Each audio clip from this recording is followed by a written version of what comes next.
മലയാളത്തിന്റെ മോഹൻലാൽ നായകനാകുന്ന തുടരും സിനിമ വൻ പ്രതീക്ഷയിൽ ഉള്ളതാണ്. റിലീസ് ജനുവരി 30-നാണ്. നിരവധി ഫാൻ ഷോകളാണ് തുടരും എന്ന സിനിമയ്ക്ക് ഉണ്ടായിരിക്കുന്നത്. തിരുവനന്തപുരം ന്യൂ തിയേറ്ററിലെ ഷോകളുടെ ടിക്കറ്റുകൾ വിറ്റഴിഞ്ഞതായി മോഹൻലാൽ ഫാൻസ് അസോസിയേഷൻ ജില്ലാ കമ്മിറ്റി ട്രഷറർ കാർത്തിക് ന്യൂസ് മീഡിയകളോട് വ്യക്തമാക്കിയിരിക്കുകയാണ്. തിരുവനന്തപുരം എയറിസ് പ്ലസിലെ ഷോയും ടിക്കറ്റുകളും അതിവേഗത്തിലാണ് വിറ്റഴിഞ്ഞിരിക്കുന്നതെന്നും കാർത്തിക് സൂചിപ്പിച്ചു. തുടരും എന്ന സിനിമയിലെ പ്രമേയത്തിലെ ഓരോ രംഗത്തെക്കുറിച്ചും വലിയ കൗതുകമായിരുന്നു മോഹൻലാലിന് എന്ന് സംവിധായകൻ തരുൺമൂർത്തി വ്യക്തമാക്കിയിട്ടുണ്ട്. കഥ കേട്ടപ്പോൾ ആവേശഭരിതൻ ആയെന്നാണ് മോഹൻലാൽ പറഞ്ഞത്. ഇതൊക്കെ തരുൺമൂർത്തി വെളിപ്പെടുത്തിയ കാര്യങ്ങളായിരുന്നു. മോഹൻലാൽ ഒരു സാധാരണക്കാരനായ ടാക്സി ഡ്രൈവറുടെ വേഷത്തിലെത്തുന്ന ചിത്രം പ്രേക്ഷകർക്ക് ഉടനീളം കൗതുകം ജനിപ്പിക്കുന്നു. ഒരു വ്യത്യസ്തമായ സിനിമ അവർ പ്രതീക്ഷിക്കുന്നുണ്ട്. അതിന്റെ ഒരു ഭാഗമായിട്ടാണ് ഇത്രയും വലിയ ഫാൻ ഷോകളൊക്കെ ആരാധകർ സംഘടിപ്പിക്കുന്നതും. എന്തായാലും ഫാൻ ഷോയിൽ തന്നെ ചിത്രത്തിന് പോസിറ്റീവ് റെസ്പോൺസ് കിട്ടട്ടെ എന്ന് തന്നെയാണ് പ്രതീക്ഷിക്കുന്നത്. ഫാൻ ഷോയുടെ വിവരങ്ങളും അത് കഴിഞ്ഞ് ടിക്കറ്റ് സോൾഡ് ഔട്ട് ആയി എന്ന വിവരങ്ങളും ഒക്കെ പറഞ്ഞുകൊണ്ടാണ് മോഹൻലാൽ ആരാധകർ സോഷ്യൽ മീഡിയയിൽ എത്തുന്നത്. മണിക്കൂറുകൾ കൊണ്ടാണ് ചിത്രത്തിന്റെ ടിക്കറ്റുകളൊക്കെ ഓരോ സ്ഥലങ്ങളിലും വിറ്റഴിക്കുന്നത് എന്ന് കാണുമ്പോൾ ഈ വർഷം മോഹൻലാലിന് വേണ്ടി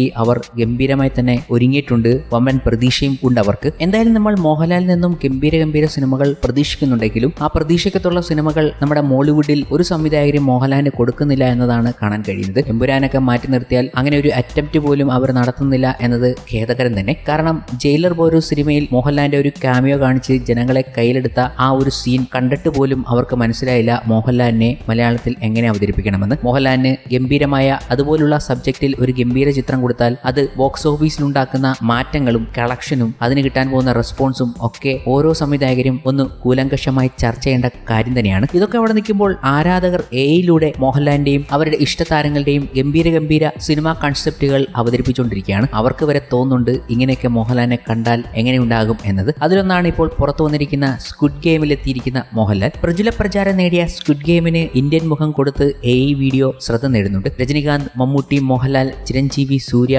വിജയ്, മഹേഷ് ബാബു, അല്ലു അർജുൻ, വിജയ് ദേവരകൊണ്ട, ദുൽഖർ, വിക്രം, വിജയ് സേതുപതി തുടങ്ങി ഇന്ത്യൻ സിനിമയിലെ താരങ്ങൾ സ്ക്വിഡ് ഗെയിമിൽ അണിനിരന്നാൽ എങ്ങനെയിരിക്കും എന്ന് സാങ്കേതികവിദ്യയുടെ സഹായത്തോടെ ഒരുക്കിയിരിക്കുകയാണ്. നടൻ വിജയും ജൂനിയർ NTRുമാണ് ആദ്യം വീഡിയോയിൽ പ്രത്യക്ഷപ്പെടുന്നത്. അവർക്ക് ശേഷം രജനികാന്തും കമലഹാസനും ഒരുമിച്ച് എത്തുകയാണ്. തുടർന്ന് തെന്നിന്ത്യയിലെ സൂപ്പർ താരങ്ങളും യുവതാരങ്ങളും വീഡിയോയിൽ പ്രത്യക്ഷപ്പെടുന്നു. ബോളിവുഡ് താരങ്ങളും വീഡിയോയിൽ പ്രത്യക്ഷപ്പെടുന്നുണ്ടെങ്കിലും കൂടുതലും തെന്നിന്ത്യൻ താരങ്ങളെയാണ് വീഡിയോയിൽ ആവിഷ്കരിച്ചിരിക്കുന്നത്. മലയാളത്തിൽ നിന്നും മമ്മൂട്ടി, മോഹൻലാൽ, ദുൽഖർ എന്നിവരുടെ അവതാരങ്ങളാണ് ഇടം നേടിയത്. മോഹൻലാലും ചിരഞ്ജീവിയും കൂടിയാണ് എത്തിയിരിക്കുന്നത്. എന്നാൽ മമ്മൂട്ടിയും മകൻ ദുൽഖർ സൽമാനുമാണ് ഒന്നിച്ചെത്തിയിരിക്കുന്നത്. ആരാധകർക്ക് ഇവരെയൊക്കെ കാണേണ്ടത് ഇങ്ങനെയാണെന്ന് പറഞ്ഞു വെക്കുകയാണ് ഈ യിലൂടെ. വീഡിയോ പോസ്റ്റ് ചെയ്ത് അല്പസമയത്തിനകം നിരവധി പേരാണ് കമന്റുകളുമായി എത്തിയത്. ഈ പരിപാടി നടന്നാൽ എന്തായിരിക്കും ബജറ്റ് എന്ന് ആലോചിച്ച് നോക്കാൻ പോലും ആകുന്നില്ല എന്ന് ഒരാൾ കമന്റ് ചെയ്തപ്പോൾ ഇന്ത്യൻ സിനിമ എന്ന് പറഞ്ഞു. ഇതിൽ കൂടുതലും സൗത്ത് ഇന്ത്യക്കാരാണല്ലോ എന്നാണ് മറ്റൊരു കമന്റ്. സാഹിദ് SK എന്ന കണ്ടന്റ് ക്രിയേറ്ററുടെ ഹാൻഡിലാണ് വീഡിയോ പ്രത്യക്ഷപ്പെട്ടതും. എന്തായാലും ഇപ്പോൾ സോഷ്യൽ മീഡിയയിൽ ഇതാണ് വൈറൽ.